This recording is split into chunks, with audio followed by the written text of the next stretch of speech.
All right, today we're diving into a really fascinating philosophical allegory about the systematic dismantling of knowledge itself. We're talking about the fall of the library of universal undoing, and trust me, it's a profound lesson in how the very will to know, that drive for truth, can get twisted and corrupted. And this, right here, this is the central question of this whole explainer. It's a heavy one, for sure, but it gets right to the heart of what we're talking about.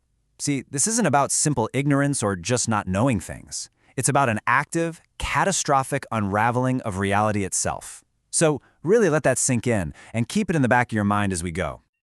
So, before it all came crashing down, the library was basically a battleground for two ancient opposing spirits. Their constant tug of war formed the very foundation of the place, a foundation that, as you're about to see, was completely and fundamentally unstable. Let's break down the two forces at play here. Okay, so this lays out the two absolute poles of thinking. On one side, you have the spirit of infinite order. Its goal, ultimate control, achieved by cataloging every single truth, every whisper, to create a perfectly predictable world. You could almost call it a prison of data. And on the complete other end of the spectrum, you've got the spirit of primal discord. It wanted total liberation, through oblivion, finding this glorious freedom in the chaos of shattered meaning. But here's the crazy part. Even though they were total opposites, they were both, as the text says, bound by ambition. Both of them were obsessed with achieving a total state of existence, either the absolute presence of information or its absolute absence. And it was this shared obsession, this drive to push things to the absolute extreme, that created the friction that would light the fuse for the entire catastrophe. So how did it all actually come crashing down? Well, this wasn't some slow, gradual decay. It was triggered by a single massive event, a monstrous fusion of these two forces that should never, ever have been combined. You know, the source material describes this event as a ritual of forbidden logic and desperate humor. Now, that humor isn't a joke. It points to the ultimate philosophical absurdity of the whole thing. It's the act of trying to weld the will to organize directly onto the will to destroy. And the result of this impossible combination, a monstrous new being was born. And once this new creature existed, its whole strategy took a very dark turn. The chaotic side of it realized there was a much more efficient, a much more perverse path to total dominance than simply knowing everything. The goal shifted. The new game wasn't, I know everything. It was, you know nothing. And this really breaks down just how terrifying this thing's power was. At its core, you have the being, this monstrous fusion of pure intellect and pure madness. It used its power like a tool of absorption, literally siphoning the essence from every book and every mind. And the ultimate goal, the weapon itself, universal amnesia, weaponizing forgetfulness to create a total, irreversible void.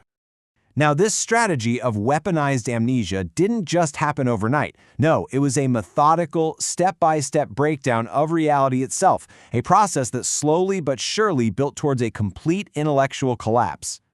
The whole process was chillingly methodical, unfolding in 5 distinct stages.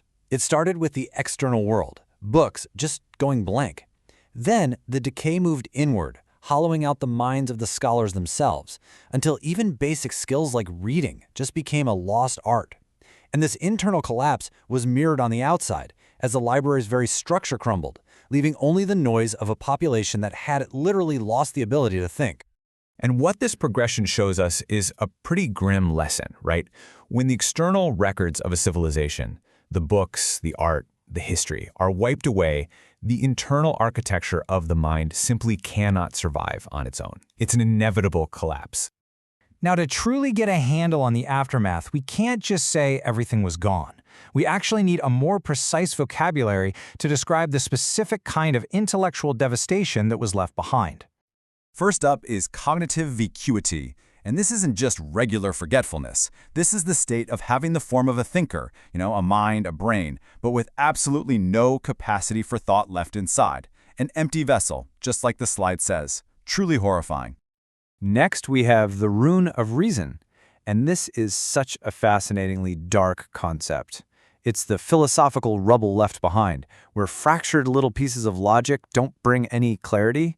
In fact, they do the opposite. They just make the surrounding chaos even more confusing and more pronounced.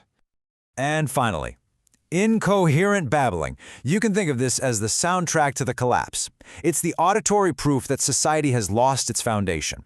That meaningful silence you need for wisdom and deep thought is just gone, replaced by the noise of total and complete misunderstanding. So, after all that, what does it all mean? What's the ultimate takeaway from the library's fall? Well, this is the synthesis, the big idea, at the heart of the whole allegory. Well, it really boils down to three key things. First, we see the absolute fragility of knowledge, how a corrupted mind just devours itself. Second, the perversion of intellect, how a mastery of information, when it's tied to madness, just creates a more efficient kind of ruin. And finally, we learn about the persistence of the void, because the real tragedy here isn't just simple ignorance. It's something so much worse. And this right here is the final, chilling truth of it all. The ultimate horror isn't simply not knowing. It's that haunting, lingering awareness that something vital has been lost, but you don't even have the mental tools to name what it was. It's not an empty room, it's a haunted one. And that leaves us with a pretty terrifying final thought. What happens when a world actually chooses that void over the light of reason?